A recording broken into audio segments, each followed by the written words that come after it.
marches comme un aveugle qui ne sait pas où il va. Tu marches comme un sourd qui n'entend rien du tout. Tu t'en fous de Dieu, tu te moques de sa Bible. Mais un jour, tu couleras des larmes pour tout cela. Tu vas couler des larmes, tu vas pleurer un jour. Dis-moi si tu mourrais ce soir, mais que diras-tu à Dieu si tu mourrais demain? Nous allons prier. Seigneur Jésus, je te confie ce moment, toi le maître des temps et des circonstances, entre tes saintes mains, Seigneur. Toi qui dis qu'il est doux et agréable aux frères de demeurer ensemble. Parce que c'est dans ce milieu, dans ce rassemblement que tu déverses ta grâce, ta puissance et ton amour. Demande, Père des gloires, que tu puisses nous parler encore aujourd'hui à travers ton serviteur, que tu utilises puissamment, Père des gloires, pour nous révéler des choses profondes, des choses cachées qui dépassent l'entendement de plusieurs d'entre nous. Nourris-nous, Seigneur, aujourd'hui encore à travers ces révélations. Je demande, Père des gloires, que notre cœur soit disposé pour recevoir ces révélations. Je dis également que l'homme ne croit pas le pain seulement, mais de toute parole qui sort de la bouche de Dieu. Je demande, Père des gloires, que nous soyons réellement comblés aujourd'hui, encore une fois. Parce que qui peut mieux te servir?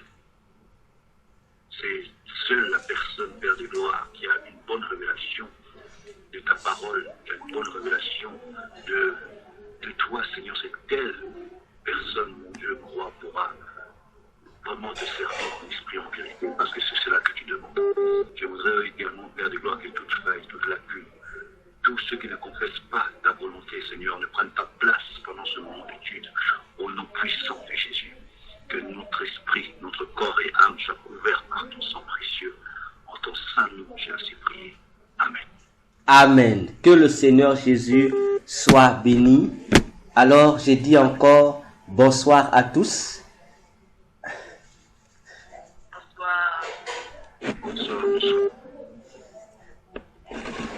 Alors, nous continuons avec notre étude, l'école du ministère au ciel. On va lire d'abord notre passage de base, et puis nous allons revenir sur ce point-là. Notre texte de base de cette étude, l'école du ministère au ciel, c'est Hébreux 11, le verset 3. Je vais lire avec ma version, David Martin. Par la foi, nous savons que les siècles, c'est-à-dire les mondes, ont été rangés par la parole de Dieu, de sorte que les choses qui se voient n'ont point été faites des choses qui apparussent. Bref rappel. Ce verset nous fait comprendre que les choses visibles sont le résultat ou la reproduction des choses invisibles. Et lorsque nous parlons des choses invisibles ici, nous savons que il existe deux choses invisibles, pas trois, deux seulement. On a les choses invisibles de Dieu et une autre chose invisible de celui qui se prétend être Dieu, Satan. Mais les choses invisibles ici, par lesquelles le monde physique ou les mondes physiques ont été créés, sont la chose invisible de Dieu. Voyez-vous, ce sont les choses qui appartiennent à Dieu.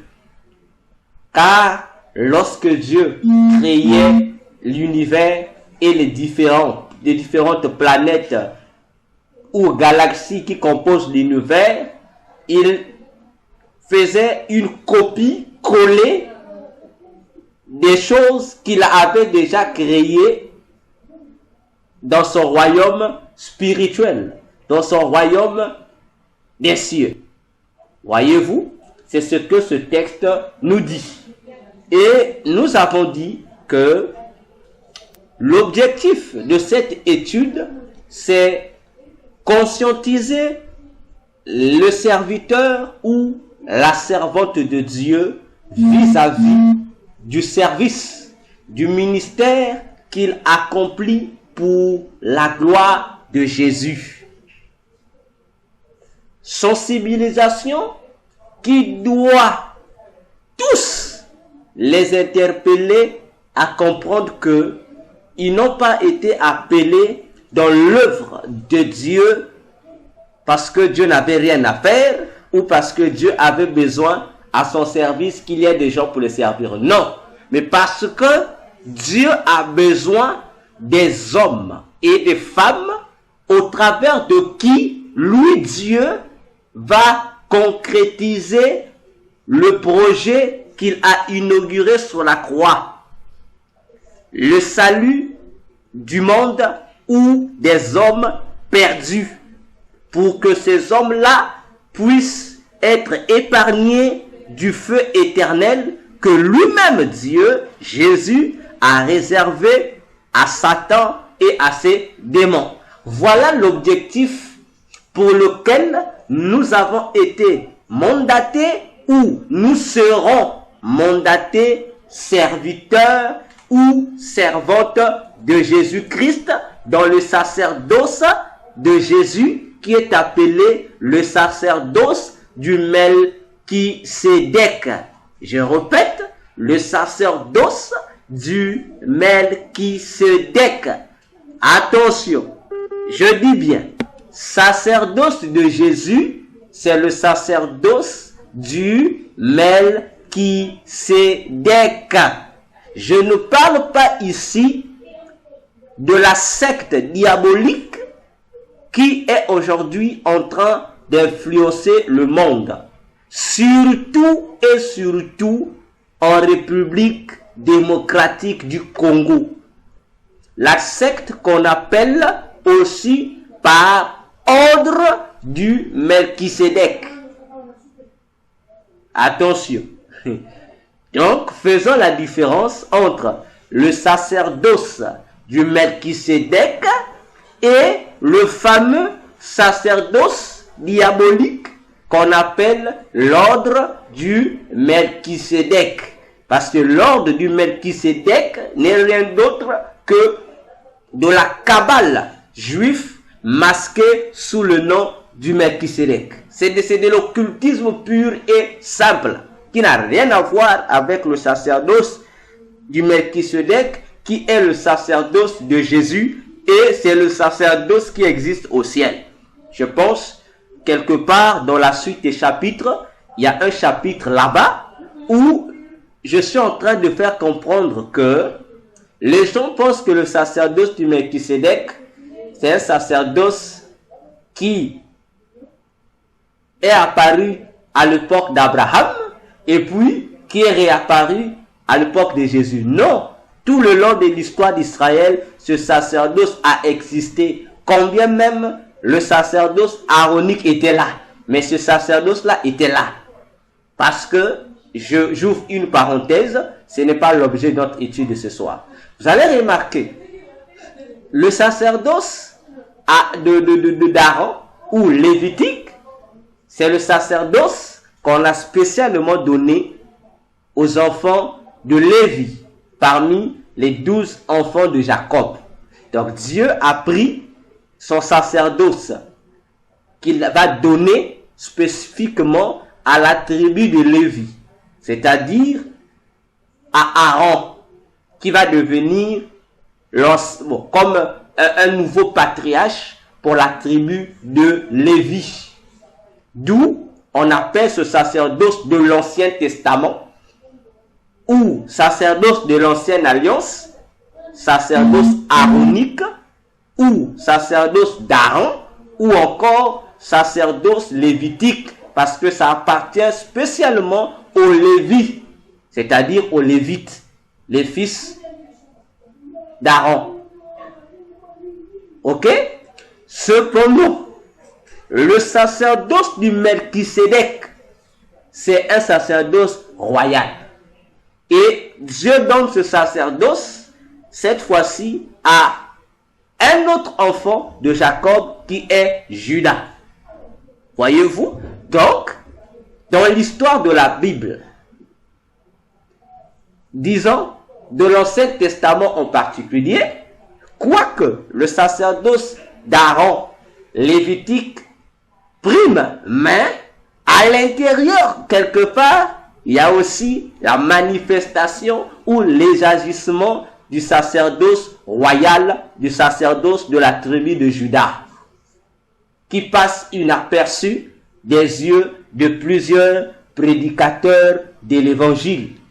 Pire encore, des yeux de plusieurs pasteurs, ministres de Dieu, ce qui ne devrait pas être le cas, car un pasteur, un ministre de Dieu, un berger d'une église est censé connaître ces deux ministères, connaître ces deux sacerdoces pour mieux situer les serviteurs qui sont sous sa responsabilité divine.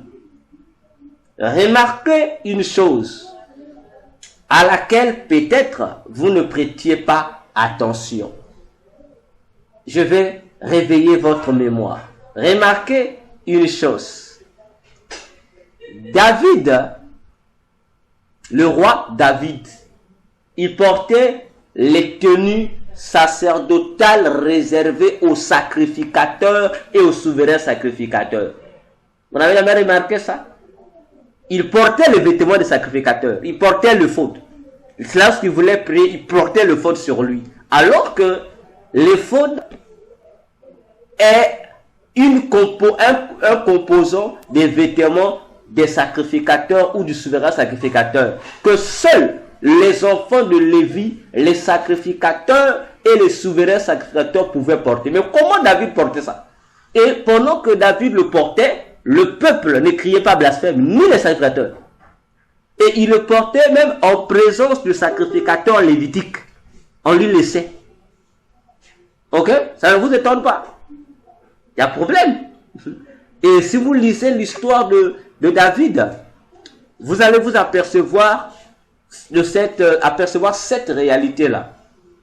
Du roi David qui se permettait d'utiliser les choses du sacerdoce comme s'il était lui aussi sacrificateur. Alors qu'il n'est pas de la tribu de Lévi, il est interdit par Dieu à toute personne qui n'est pas de la tribu de Lévi d'être la sacrificature. Mais David y était. Il faisait la sacrificature. En termes normal, il devait être lapidé. Mais on ne lapidait pas David. Parce que David était sacrificateur, non selon l'ordre d'Aaron, mais selon l'ordre du Melchisédek, c'est-à-dire selon l'ordre du sacerdoce royal de la tribu de Juda. Ça a commencé déjà là-bas. Voilà, c'est pas nouveau, ça a commencé là-bas. Et la seule personne dans la Bible, le seul sacrificateur dans la Bible qui a incarné au-dedans de lui les deux sacerdoces, qui a incarné au-dedans de lui les deux sacrificatures et qui a exercé à la fois les deux sacrificatures, la sacrificature selon Aaron et la sacrificature selon le Melchisédek, c'est le prophète Samuel. Ne vous en faites pas, lorsque nous arriverons au point J, nous allons voir ça en détail et avec les versets bibliques à l'appui. Voilà pourquoi Jésus, lorsqu'il vient, on dit que Jésus n'est pas sacrificateur selon l'ordre d'Aaron, mais il est sacrificateur selon l'ordre du Melchisédek de la tribu de Juda. Voyez-vous? Donc, c'est déjà deux notions que nous devrions connaître, garder. Et on comprendra la différence entre ces deux sacerdoces. Alors, je ferme la parenthèse. Alors, toujours dans notre introduction, le premier point de notre introduction, nous avons vu, c'était pourquoi parler du ministère au ciel. Et aujourd'hui, nous allons voir un autre sous-point toujours de l'introduction. Tous ces points sont des fondements que je suis en train de poser pour nous faciliter la compréhension des autres éléments lorsque nous allons aborder les chapitres. Alors, le deuxième point de l'introduction, pour ceux qui notent, notez la montagne de Sion. Nous allons parler de la montagne de Sion. C'est quoi la montagne de Sion? La montagne de Sion, pour le dire tout court, c'est une montagne parmi les montagnes des Juifs. Une montagne parmi les montagnes qui existent en Israël. Je n'ai pas besoin d'entrer dans ces références physiques, géographiques. Ça ne nous servira pas. Mais retenons que la montagne de Sion est comptée parmi les montagnes ou les reliefs d'Israël. Voyez-vous? Or, s'il nous faut donner leur positionnement géographique, vous pouvez le noter, notez le schéma. Vous avez, écrivez Israël, trait d'union, Jérusalem, et trait d'union, vous mettez montagne de Sion ou encore Sion. Je reprends le schéma. Israël, trait d'union, Jérusalem, trait d'union, montagne de Sion ou Sion tout court. Alors, notre étude de ce soir consistera à exploiter ce chemin pour comprendre la place de la montagne de Sion dans les ministères du ciel. Israël, c'est un pays. Ok? Israël est un pays, tout comme le sont nos pays. Dans Israël, nous avons Jérusalem. Jérusalem qui est la capitale d'Israël. Voyez-vous, on a Israël.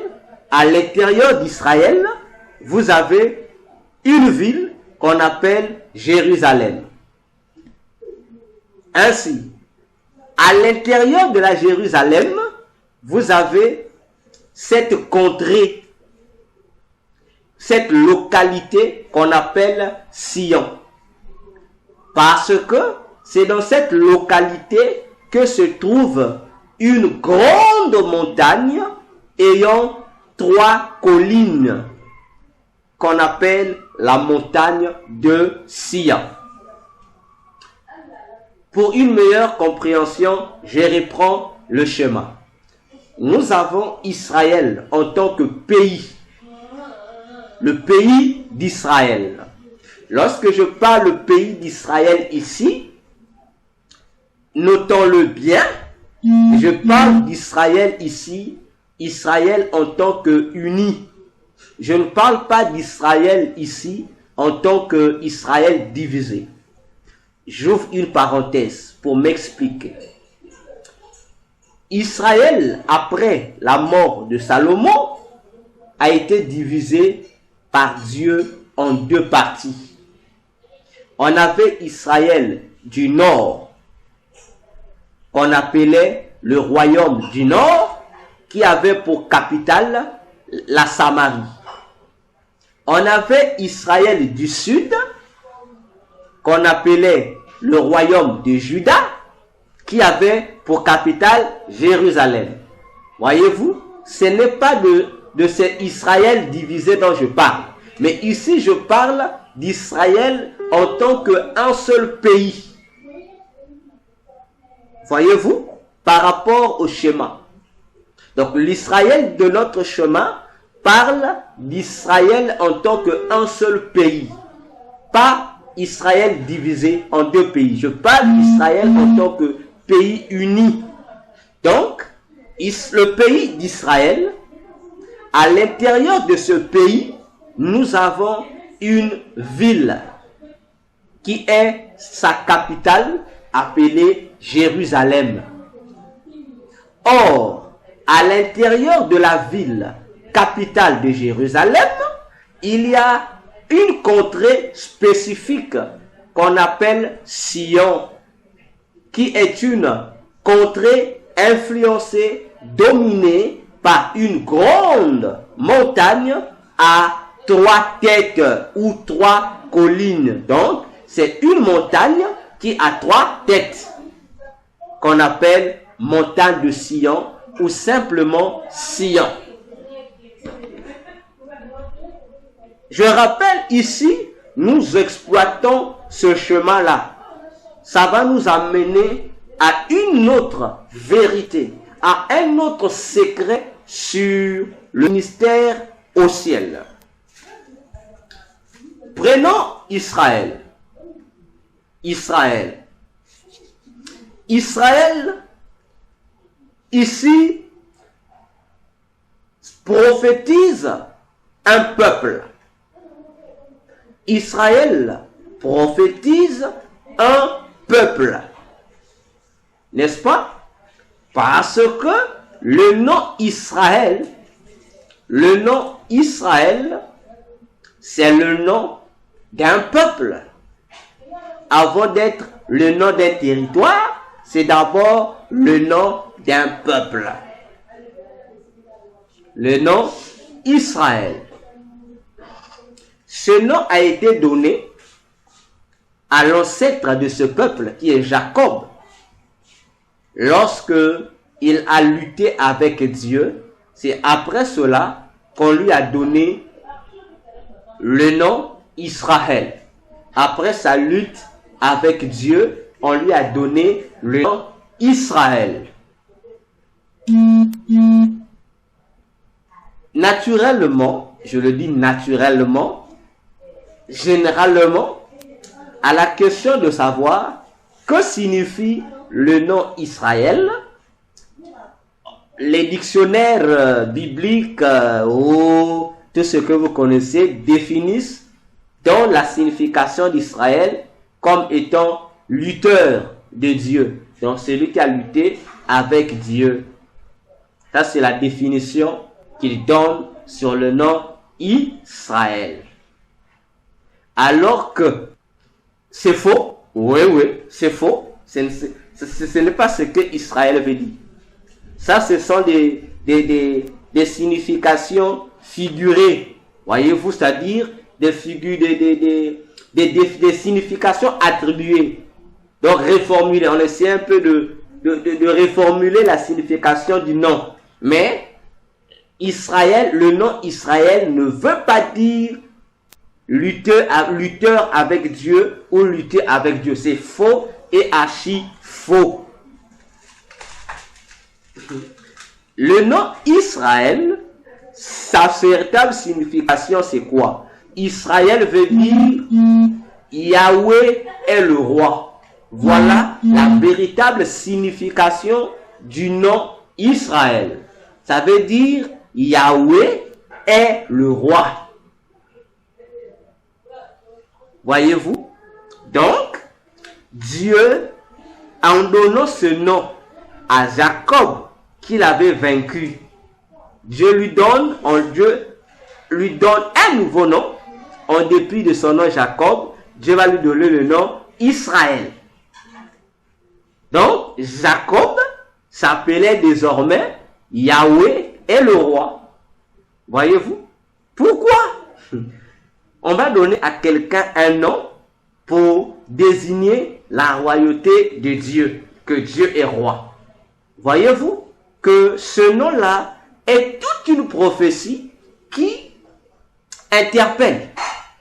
La prophétie interpelle sur un élément que les gens ne voient pas, mais pourtant, cet élément est physique. On dit Yahweh est le roi. Mais par rapport à quoi Yahweh sera-t-il le roi dans la vie de Jacob? Vous allez remarquer, lors de ce combat entre Jacob et l'ange de l'Éternel, la Bible dit que Dieu, l'ange de l'Éternel, brisa Jacob au niveau de l'emboîture, à tel point que cela créa une certaine, je dirais, un défaut dans la marche de Jacob, parce qu'il se mettait comme à boiter, parce que il fut brisé au niveau de son emboîtement. Il fut brisé au niveau de sa hanche. Il avait subi un coup. Voyez-vous? Et ce coup-là, cet emboîtement-là, c'est ça le message qui explique pourquoi Yahweh est le roi. Donc, cet emboîtement, comment on appelle ça? Cet emboîtement-là explique une action, une opération que Yahweh a fait faire ou a fait subir à Jacob. Ça devient aux yeux de l'Éternel, ça devient une marque distinctive qui communique une information à tous ceux qui devraient désormais voir Jacob. Cette marque devait interpeller tous ceux qui devraient rencontrer Jacob. Mais interpeller par rapport à quoi? Interpeller par rapport au changement qui vient de s'effectuer dans la vie de Jacob. Lui qui était hier Jacob, c'est-à-dire le trompeur ou l'usurpateur, l'effet que il a eu à combattre avec Dieu, et le trophée qu'on lui donne, c'est cette marque de l'emboîture. Il doit boiter. Voyez-vous que lorsque une personne qui marchait correctement commence à boiter, a une douleur au niveau de la hanche, vous comprenez déjà vous-même qu'il y aura une sorte de déformation au niveau de la marche, au niveau de la démarche, au niveau de la conduite de cette personne. Vous tous, vous comprendrez effectivement qu'il y a eu quelque chose de nouveau dans la vie de cette personne. Voyez-vous? Ainsi, cet emboîtement-là de Jacob nous parle du brisement, nous parle de la repentance. Ainsi, dans le chemin, Israël parle d'un peuple. Le peuple là, c'est l'image du peuple de Dieu. Toi et moi. Voyez-vous, c'est l'image du peuple de Dieu. L'image des enfants de Dieu. Ainsi, tout enfant de Dieu doit avoir sur lui une marque distinctive qui montre aux yeux désormais de tous ceux qui vont le voir qu'il est désormais une personne nouvelle, qu'il est désormais une nouvelle créature en Jésus. Il faudrait que sa marche également change. De même que Jacob, qui était droit, qui marchait droitement, s'est vu modifier sa démarche en boitant. De même aussi, tout celui qui devient enfant de Dieu, il cesse d'être l'enfant de son père et l'enfant de sa mère pour devenir enfant de Dieu. Voyez-vous? Et là, il faut qu'il y ait la marque de Dieu qui prouve ce transfert d'identité. Il faudrait qu'il y ait un élément qui doit caractériser ce changement-là. Et l'élément en question, c'est le brisement, la repentance, la nouvelle naissance. Voyez-vous? Ainsi, bien-aimés dans le Seigneur, Cela est un message déjà qui interpelle tout celui-là ou toute celle-là qui veut être serviteur ou servante de Dieu. Que pour être serviteur ou servante de Dieu, il faudrait aller à Sion. C'est-à-dire, il faudra te retrouver sur la montagne de Sion avant d'être serviteur. Plutôt pour être serviteur ou servante de Dieu. Parce que c'est sur la montagne de Sion que tout serviteur de Dieu, je dis bien tout serviteur de Dieu et toute servante de Dieu reçoit le ministère auprès de Dieu. Tant que tes pieds n'arrivent pas sur la montagne de Sion, tu n'auras pas un ministère auprès de Dieu. Impossible. Ainsi, avant d'arriver à Sion, il y a tout un cheminement qu'il faut effectuer. Il y a toute une marche qu'il faut respecter. Et la marche obéit au chemin que je viens de vous donner. Il faut passer dans le pays d'Israël. D'abord, après le pays d'Israël, il faut rentrer dans la capitale d'Israël, car c'est à l'intérieur de la capitale d'Israël que tu vas découvrir un autre endroit qui est au-dessus de Jérusalem, qu'on appelle Sion. Là où se trouve le siège de nos ministères. Là où se trouve ce que je peux appeler la présidence qui attribue les ministères de Dieu aux humains. Voyez-vous? Ainsi, Israël, le pays d'Israël, nous prophétise la nouvelle naissance. Raison pour laquelle, dans Jean 4, dans l'histoire du dialogue, de la conversation de Jésus avec la femme samaritaine, Jésus a dit à cette femme-là que le salut vient des Juifs. Pour dire que si toi tu veux être enfant de Dieu, il faut que tu obtiennes le salut. Or, pour obtenir le salut, il faut être juif. Mais, pour être juif, il faut aller en Israël. Attention. Voyez-vous? Donc, tu ne peux pas être serviteur ou servante de Dieu si toi, tu ne vas pas en Israël. Si toi, tu ne deviens pas un juif. Oui. Si tu n'es pas juif, désolé, tu ne peux pas être serviteur de Dieu.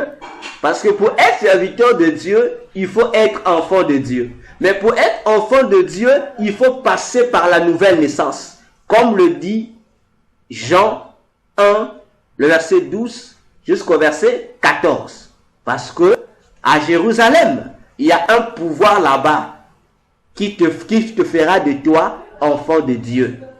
Je ne parle pas d'Israël physique.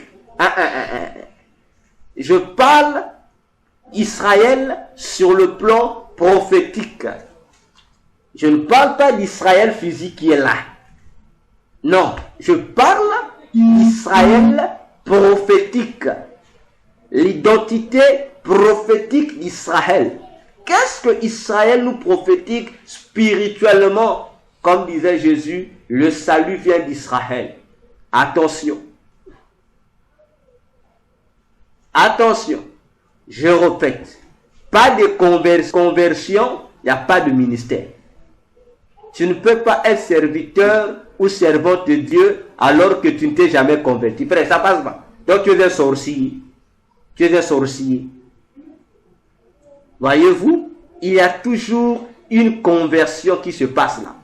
Même si tu es païen, même si Dieu te rencontre, je ne sais pas où, même si Dieu vient te rencontrer dans un bar, où il te dit, moi je fais de toi mon serviteur.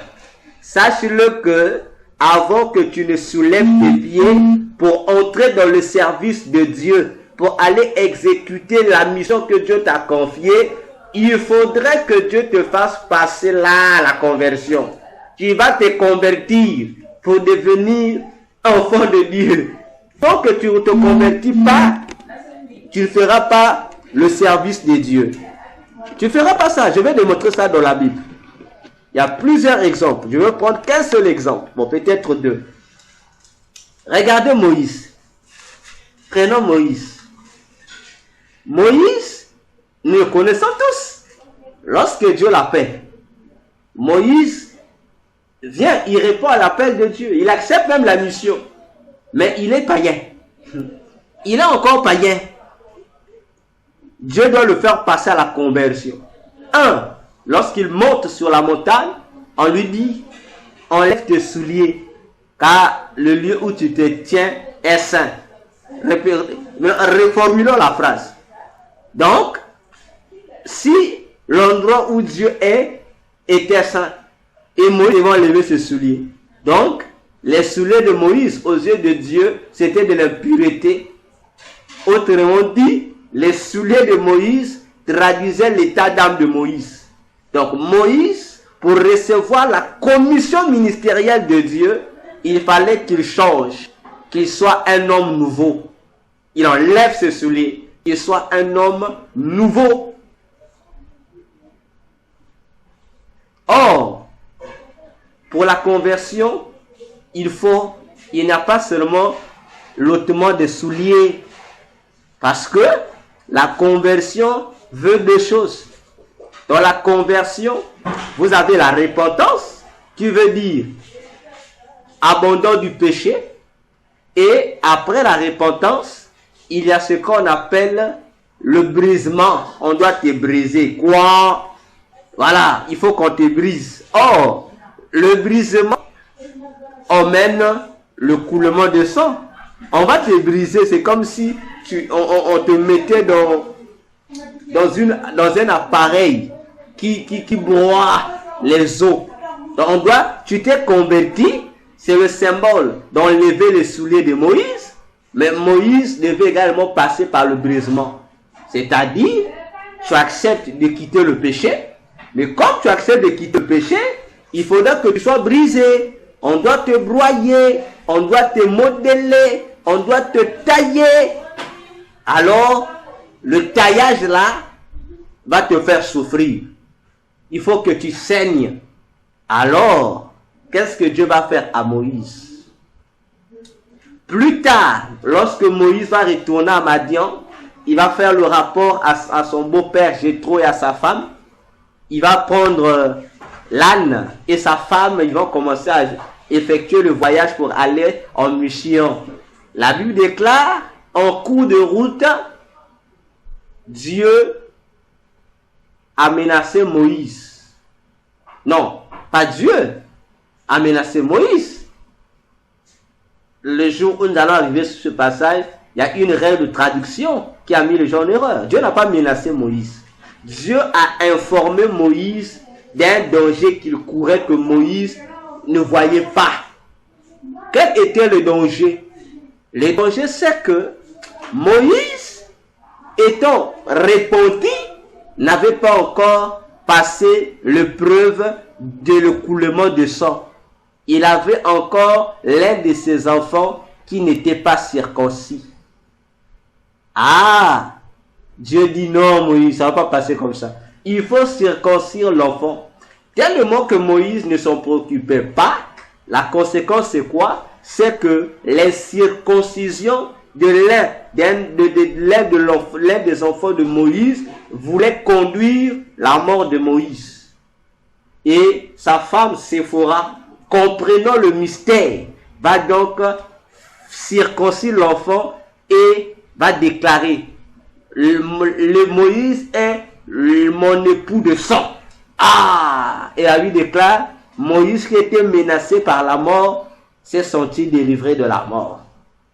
Pour dire, bien-aimé dans le Seigneur, tu ne peux pas prendre tes deux gros pieds ou tes deux petits pieds, parce que Dieu t'a donné la pelle et tu vas le mettre dans l'œuvre de Dieu. Si tu es inconverti et que tu n'es pas brisé, sache-le que ton état d'inconversion ou de non-brisement seront un obstacle crucial qui va même t'empêcher d'entrer au ciel, qui va même t'empêcher d'être le serviteur dont Dieu a véritablement besoin. C'est pourquoi nous qui voulons aller avoir le ministère, commençons d'abord à côtoyer le pays d'Israël. Commençons à entrer dans le mystère de la rédemption, afin que tu sois un vase d'honneur, que tu intègres la famille de Dieu, que tu intègres la maison de Dieu, que tu sois d'abord enfant pour recevoir l'instruction. Tu sois enfant, comme dit maman Karine, pour recevoir encore le lait maternel. On va te donner d'abord le lait, parce que tu viens de naître. Donc il faut il faut que tu boives d'abord le lait. Le lait. Parce qu'au travers du lait, on va t'expliquer les rudiments de Dieu. On va t'expliquer comment Dieu fonctionne. Voyez-vous?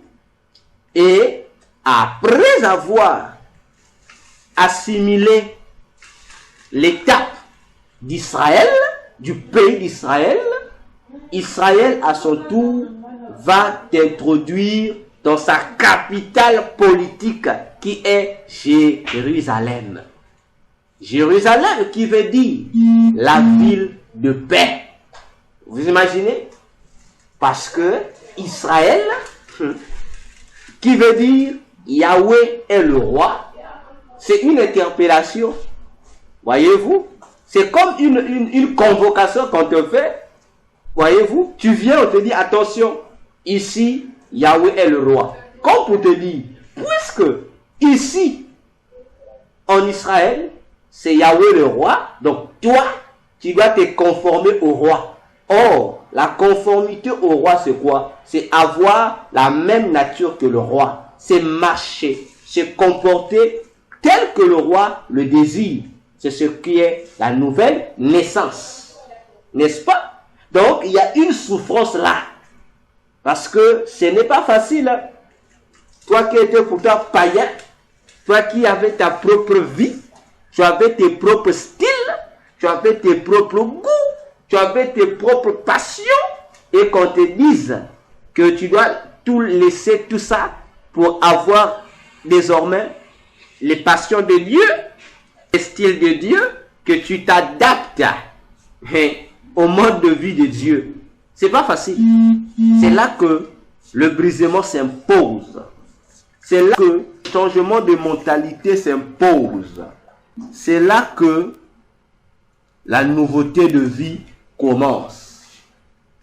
Voyez-vous, ça commence. Donc, dans l'étape d'Israël, là, c'est l'étape de la souffrance. Tu souffres, frère.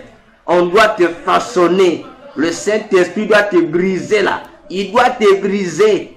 Il doit te briser, là. Et ça fait mal, hein. Ça fait mal. Voyez-vous, mais il faut supporter le brisement. Parce que, après l'étape du brisement, vient l'étape de la capitale. La Jérusalem, la ville de la paix. C'est là où tu seras en paix. Parce que tu vas quitter le lait. Tu vas dans la nourriture solide. Tu quittes ton petit village là pour aller te retrouver dans la grande ville du roi, Jérusalem, la ville de paix. Voyez-vous? Parce que c'est dans cette ville de paix que tu vas avoir l'opportunité d'entrer dans le sanctuaire de Dieu. Tu auras l'opportunité d'entrer dans l'endroit où on parle du service de Dieu. Parce que dans le pays, ce n'est pas là où on parle du service. Dans le pays, on parle de la citoyenneté. Si tu es dans le pays d'Israël, on va chercher à voir si tu es citoyen ou pas. Mais dans la capitale politique, là, on vient chercher à rencontrer le roi. Parce que tout président habite dans la capitale de son pays. C'est ça ce qui prophétise dans notre chemin ici, la vie de Jérusalem. Et nous allons lire un verset biblique. Nous allons lire dans le Psaume 51, le verset 18. Et c'est ici que nous allons nous arrêter. Le Psaume 51, verset 18, nous dit quoi concernant la paix que nous devions avoir après avoir réussi l'étape d'Israël, c'est-à-dire l'étape de la conversion. Psaume 51, verset 18, déclare: fais du bien selon ta bienveillance à Sion, et édifie les murs de Jérusalem. Verset 19. Alors, tu prendras plaisir au sacrifice de justice, à l'holocauste et au sacrifice qui se consument entièrement par le feu. Alors, on offrira des veaux sur ton autel. Voyez-vous, ici, on fait comprendre que dans la ville de Jérusalem, c'est là que se trouve la localité ou la contrée de Sion. Et c'est cette ville de Jérusalem qui t'accorde la paix, qui te montre que tu n'es plus un enfant, que tu deviens une personne mature, que tu deviens quelqu'un qui a la capacité de comprendre Dieu, la capacité de comprendre les choses de Dieu. Comme on dit, tu as grandi. Et puisque tu as grandi, cela t'emmène ensemble avec la vie de Jérusalem à te présenter d'avance les réalités qui t'attendent. Car Sion étant dans Jérusalem, se situait au-dessus de Jérusalem. Voyez-vous? Donc, Jérusalem était au pied de la montagne de Sion. Quoique Sion se retrouvant toujours à l'intérieur de la ville de Jérusalem. C'est la ville de paix. Voyez-vous? Et Jérusalem nous prophétise quoi? La préparation au ministère. La préparation du ministère, ça se trouve dans la ville capitale. Ça se trouve à Jérusalem. Si Israël prophétise la nouvelle naissance, Jérusalem prophétise la maturité spirituelle. Là maintenant, tu fais une démarcation. Tu quittes ta peau d'enfant pour entrer dans la peau de serviteur. Et la préparation dans le service, ça s'effectue à Jérusalem. Voyez-vous? Car c'est là le lieu de rencontre. Avec qui tu vas rencontrer à Jérusalem les anciens du peuple. Tu vas rencontrer à Jérusalem les serviteurs du roi. Les sacrificateurs sont là au service du roi. Et eux, les sacrificateurs, vont donc te montrer le chemin pour aller au sanctuaire qui se trouve à Sion. Ils vont te donner les stratégies. Ils vont te donner la notice, la feuille de route, le code de la route qui va te détailler les manières et les façons à faire pour que tu puisses accéder à la montagne de Sion. Car c'est là, à la montagne de Sion, que la commission, que le service pour lequel Dieu t'attend te sera communiqué. Voilà, nous arrêtons ici. Le mercredi, nous revenons sur la suite pour voir Sion va nous représenter quels sont les mystères, les secrets que nous cache Sion, sinon la montagne de Sion. Ainsi, vendredi, nous aurons encore un moment de prière. Nous aurons une suite. on va prendre deux points sur le chrétien face à 2024. Nous allons encore évoquer deux indices encore supplémentaires et nous allons prier encore. Voilà, j'ai fini. Nous avons fini. Je vais prier. Seigneur Jésus, tendre Père, ton amour est grand et magnifique. Chaque fois que nous sommes dans ta maison, dans ta sainte présence. Merci de nous avoir fait du bien ce soir. Merci d'avoir exaucé toutes nos prières. Et merci également de combler notre nuit, ô Dieu, car elle sera pleine de tes visitations divines. Seigneur, merci pour la couverture nocturne. Loin de nous les cauchemars, près de nous, Seigneur, tes visions, tes révélations, tes songes, pour nous informer de tout ce qui se passe ou se passera autour de nous ou loin de nous, à condition que cela nous concerne ou concerne ce qui nous concerne. Seigneur, car nous sommes tes sentinelles, ô Jésus. Bénis nos maisons, bénis ce que nous mangeons, bénis ce que nous portons, bénis nos projets, ô Dieu, car tu es tout pour nous et sur toi seul, Jésus, nous comptons. Ainsi que l'ennemi et ses plans pour pervertir notre soirée, pour les uns, pour pervertir notre journée, pour les autres, Seigneur, soit dans une totale confusion. Par ton puissant nom, nous avons ainsi prié et nous disons Amen. Amen. Et je souhaite bonne suite de nuit pour les uns et bonne suite de journée pour les autres. À nous retrouver vendredi. Que Dieu nous bénisse. Merci. Merci. Dieu vous bénisse. Amen.